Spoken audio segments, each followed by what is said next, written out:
Eu sei, gente, que às vezes a gente tem aquela sensação de que tudo concorre para não.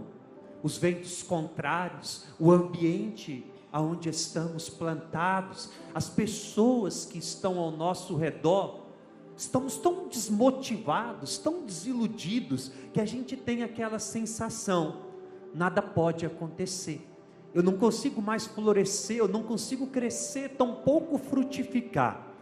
Isso dura até eu tomar consciência do meu valor, da minha dignidade, da grandeza que existe dentro do meu coração. Porque quando isso acontece, aí independente do lugar aonde eu estou, eu começo a florescer.